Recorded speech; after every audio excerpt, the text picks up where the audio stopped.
کہ زوجہ سے جو ہم بستری ہے وہ صرف اسی راستے میں جائز ہے جس سے اولاد ہوتی ہے، کیونکہ عورت کو اللہ نے بنایا ہے نسل بڑھانے کے لیے. تو کوئی بھی ایسا ہم بستری کا طریقہ اختیار کرنا جو نسل بڑھانے کا ذریعہ نہ ہو، یعنی وہ نیچرل نہ ہو، تو وہ حرام ہے. تو اس میں اللہ نے یہ حکم دے دیا.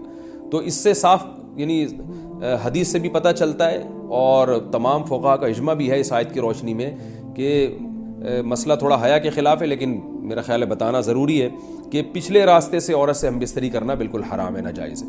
اور نبی صلی اللہ علیہ وسلم کی اس پہ بہت شدید لعنت ہے، بہت شدید وعید ہے.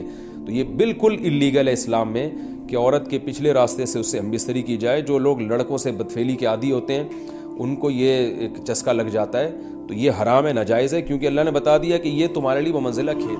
مفتی طارق مسعود کے بیانات کے لیے طارق مسعود آفیشیل کو سبسکرائب کریں. طارق مسعود آفیشیل.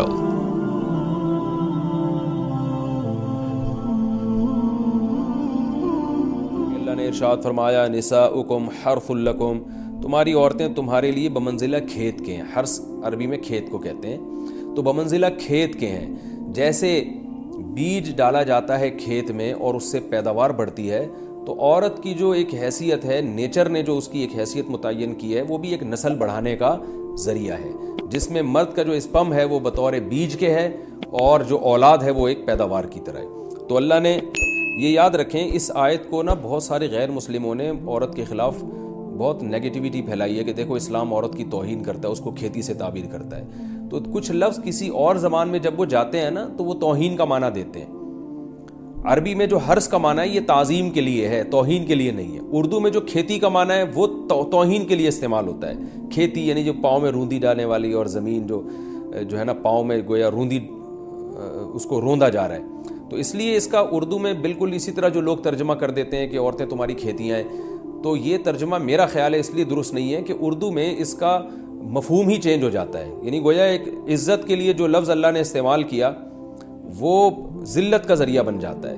تو اس لیے کسی بھی زبان میں جب ہم کسی بھی لفظ کا ترجمہ کرتے ہیں تو اس زبان کے ہمیں محاوروں کو دیکھنا چاہیے کہ اس زبان میں یہ لفظ کس معنی میں استعمال ہو رہا ہے. مثال کے طور پر ہو سکتا ہے کتا کا لفظ کسی زبان میں وفاداری کے لیے استعمال ہوتا ہو، کسی کو لوگ ڈاگ کہتے ہوں تو اس کا مقصد ہوتا ہے وفادار انسان ہے، لیکن ہمارے ہاں اردو میں گالی ہے وہ. اور آپ بولیں کہ بھئی وہ فلاں قوم ڈاگ کہتی ہے تو ہم کتا کہیں گے، تو آپ جب اس کا ترجمہ اردو میں کریں گے تو کتے سے نہیں کر سکتے. تو اسی طرح یہ عربی کا جو لفظ ہے اس میں بھی یہ چیز غور یعنی ملحوظ رہنی چاہیے. تو اس لیے اس کا ترجمہ کیا جائے گا تمہاری عورتیں تمہارے لیے پیداوار بڑھانے کا ذریعہ ہیں، نسل بڑھانے کا ذریعہ ہیں. فاتوا حرثکم، تم اپنے اس نسل بڑھانے کے ذریعے کے پاس آؤ، انا شئتم، جیسے چاہو، وقدموا لانفسکم، اور اپنے نفسوں کے لیے آگے بھیجو. یعنی اولاد کی نیت سے آیا کرو زوجہ کے پاس اور آخرت کے لیے انتظام کرو، یعنی اولاد پیدا کر کے جو تاکہ دنیا اور آخرت میں تمہارے لیے، فیوچر میں تمہارے لیے کام آئے. دنیا بھی داخل ہے، آخرت بھی داخل ہے. تو اس آیت کا بھی ایک شان نزول ہے کہ صحابہ کرام تو چونکہ جو خواتین تھیں مکہ میں صدیوں سے وہ لوگ آباد تھے، ان کے سفر خاص طور پہ عورتوں کے سفر بہت ہی کم ہوا کرتے تھے. تو جب ہجرت ہوئی ہے اور جو ہجرت کر کے بہت ساری صحابیات مدینہ آئی ہیں، تو مدینہ میں ان کے نکاح دوسری قوموں میں ہوئے، پھر انصار صحابہ سے بھی ہوئے. تو چونکہ تقویٰ تھا ان خواتین میں، للہیت تھی، تو بعض جگہ ایسے واقعات ہوئے کہ میاں بیوی کے جو آپس کا ریلیشن ہوتا ہے، ظاہر ہے وہ ہر قوم میں اور ہر شخص کا مزاج دوسرے سے مختلف ہوتا ہے. تو بعض مردوں نے اس طرح سے اپنی زوجات کے ساتھ ہم بستری کی کہ ان خواتین کو پھر اشکال ہوا کہ پتہ نہیں اس طرح سے ہم بستری کرنا جائز بھی ہے یا نہیں ہے. تو انہوں نے نبی صلی اللہ علیہ وسلم سے یہ مسئلہ پوچھا کہ یا رسول اللہ، ہمارے شوہر ہمارے پاس اس طرح سے آتے ہیں تو کیا یہ جائز ہے یا نہیں. تو ان کے سوال کو بھی مبہم رکھا گیا اور قرآن نے اس کے جواب کو بھی کنایتاً بیان کیا، کیونکہ مسئلہ بظاہر حیا کے خلاف ہے. تو قرآن جب بھی کوئی ایسی بات ہوتی ہے تو اشارتاً کنایتاً اس کا تذکرہ کر دیتا ہے تاکہ مسئلہ بھی واضح ہو جائے، کیونکہ ظاہر ہے اس کی ضرورت تو قیامت تک آنے والے انسانوں کو پڑ سکتی ہے نا. یہ تو ہر میاں بیوی کا اپنا ایک ذاتی مسئلہ ہوتا ہے کہ ہمیں کس طرح سے پرمیشن ہے، کس طرح سے پرمیشن نہیں ہے. تو اللہ تعالیٰ نے بھی اشارتاً ہی اس حکم کو قرآن میں بیان کر دیا، اور قرآن میں اس لیے بیان کیا کہ تاکہ اس میں کوئی اجتہادی اختلاف کی گنجائش نہ رہے۔ تو اللہ نے قرآن مجید میں بیان کیا، فرمایا نساؤکم حرث لکم، تمہاری جو ازواج ہیں، تمہاری جو بیویاں ہیں، وہ تمہارے لیے بمنزلہ کھیت ہیں۔ کھیت کا مطلب کیا ہوتا ہے؟ پیداوار بڑھانے کا ذریعہ۔ تو اس میں سب سے پہلا مسئلہ تو قرآن نے یہ بیان کر دیا کہ زوجہ سے جو ہم بستری ہے وہ صرف اسی راستے میں جائز ہے جس سے اولاد ہوتی ہے، کیونکہ عورت کو اللہ نے بنایا ہے نسل بڑھانے کے لیے۔ تو کوئی بھی ایسا ہم بستری کا طریقہ اختیار کرنا جو نسل بڑھانے کا ذریعہ نہ ہو، یعنی وہ نیچرل نہ ہو، تو وہ حرام ہے۔ تو اس میں اللہ نے یہ حکم دے دیا۔ تو اس سے صاف یعنی حدیث سے بھی پتہ چلتا ہے، اور تمام فقہاء کا اجماع بھی ہے اس آیت کی روشنی میں کہ مسئلہ تھوڑا حیا کے خلاف ہے، لیکن میرا خیال ہے بتانا ضروری ہے کہ پچھلے راستے سے عورت سے ہم بستری کرنا بالکل حرام ہے، ناجائز ہے، اور نبی صلی اللہ علیہ وسلم کی اس پہ بہت شدید لعنت ہے، بہت شدید وعید ہے۔ تو یہ بالکل اللیگل ہے اسلام میں کہ عورت کے پچھلے راستے سے اس سے ہم بستری کی جائے۔ جو لوگ لڑکوں سے بدفعلی کے عادی ہوتے ہیں ان کو یہ ایک چسکا لگ جاتا ہے، تو یہ حرام ہے، ناجائز ہے، کیونکہ اللہ نے بتا دیا کہ یہ تمہارے لیے بمنزلہ کھیت کے ہیں۔ تو اس میں قرآن نے وہ جو سوال تھا نا اس کی طرف اشارتاً جواب دے دیا، اور آگے فرمایا فاتو حرثکم، تم اپنے کھیت کے پاس آؤ، یعنی پیداوار بڑھانے کا جو ذریعہ ہے اس جگہ کی طرف آؤ، انا شئتم، جیسے چاہو، یعنی باقی جس طرح سے تم چاہو زوجہ سے ہم بستری کر سکتے ہو، اس میں کوئی خاص طریقہ متعین نہیں ہے۔ میاں بیوی کا ایک دوسرے سے کوئی پردہ نہیں ہے، ہن لباس لکم وانتم لباس لہن، یہ دونوں ایک دوسرے کے لیے لباس ہیں۔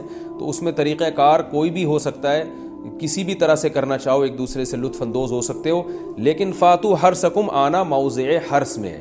حرث کا مطلب وہ اس جگہ کی طرف آنا ہے جہاں سے نسل بڑھتی ہے، کسی اور راستے کی طرف۔ اس سے صاف طور پر جو ہے نا وہ جو فاسق فاجر لوگوں کی جو برائی ہے، جو لڑکوں سے بدفعلی کے نتیجے میں پیدا ہوتی ہے، اس کا اللہ نے قلع قمع کر دیا کہ اس کی اسلام میں بالکل اجازت نہیں ہے۔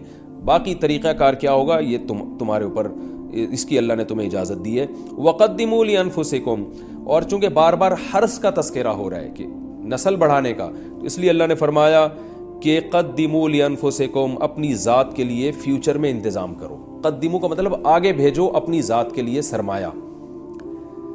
کیا مطلب؟ کہ جب زوجہ سے ہم بستری کرو تو نیت اولاد کی ہونی چاہیے، تاکہ وہ اولاد دنیا میں بھی اور آخرت میں بھی تمہارے لیے ذخیرہ بن جائے۔